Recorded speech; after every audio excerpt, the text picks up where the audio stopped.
Growing up until I was like 9 or 10, I had to go to bed before 10 o'clock. It was simply the rule of my house, the rule that had only three exceptions: New Year, Lord of the Rings, and Pirates of the Caribbean. Out of the last two, one is universally acclaimed as the greatest fantasy series ever, while the other is largely forgotten when discussing fantasy movies. The big part of this is that the fourth part is pretty forgettable and that the fifth part is simply atrocious. I would really like to butcher that movie here, but there is something else I want to talk about. The thing that bothers me is that Dead Man's Chest and At World's End are often too referred as the bad sequels, and I simply strongly disagree. I think that we really don't have that many great fantasy movies, but still I think that Pirates of the Caribbean stand out as one of the best movie fantasy series. The series created iconic world and characters and had an enormous part on the childhood of many. Maybe this is the case of me being blinded by nostalgia. Maybe I'm similar to the people that grew up on the Star Wars prequels saying that they are great, although everybody else is just pointing complaints. But that is the thing, I simply don't see many complaints that this trilogy receives. And I know that there are problems with these movies, some of them I'll mention here, but I simply don't see enough love for them. For me, they are some of the last great adventure films, a genre that was dying even then. Films like Indiana Jones, films about exploration and finding treasures, were slowly pushed for the more and more pure action franchises. But The Pirates stood as one of the last great films of that kind, the pure adventure, and still weren't afraid to become something more with the second and the third part, and that is a fantasy. But then let's start talking about the movie that started it all, Pirates of the Caribbean: Curse of the Black Pearl.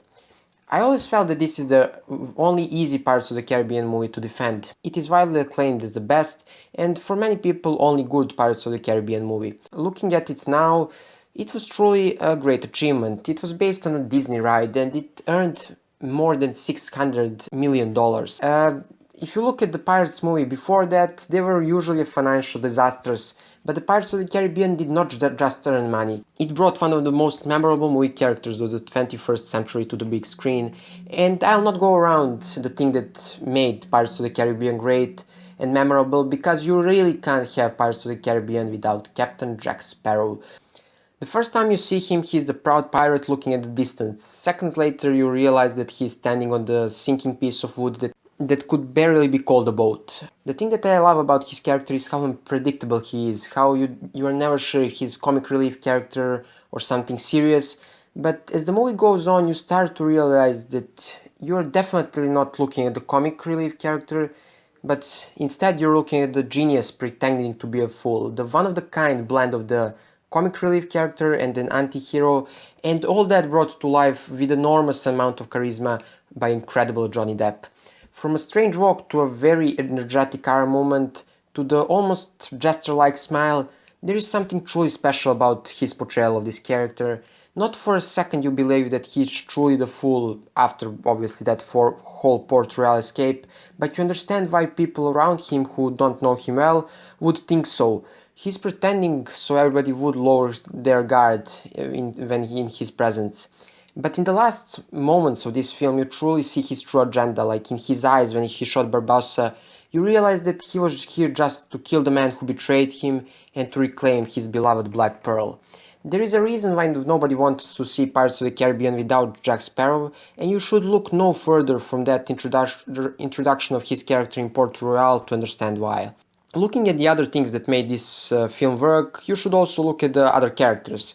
Will and Elizabeth are both pretty good leads on the heroic side of the things. You know, classic lady in the danger story, but it truly works, especially in contrast to the Jack's motives in this film.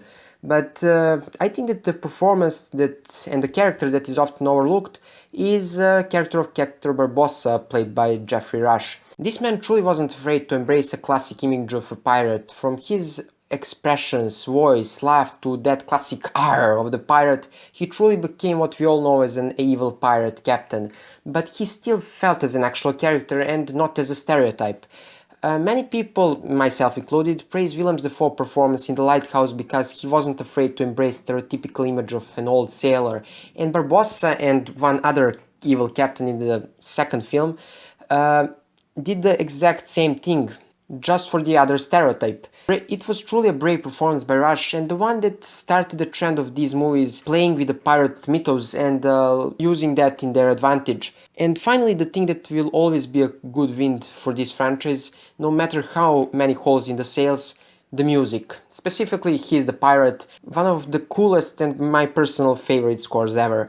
Like with later movies, amount of the cool tracks just increases more and more. This was my introduction to the music of Hans Zimmer, and indeed the music is one of the biggest symbols of the Pirates of the Caribbean next to the Jack Sparrow. And obviously this movie isn't perfect, there are problems. I would say that the dialogue is on many places too cheesy and that the pacing is really slow before that final battle.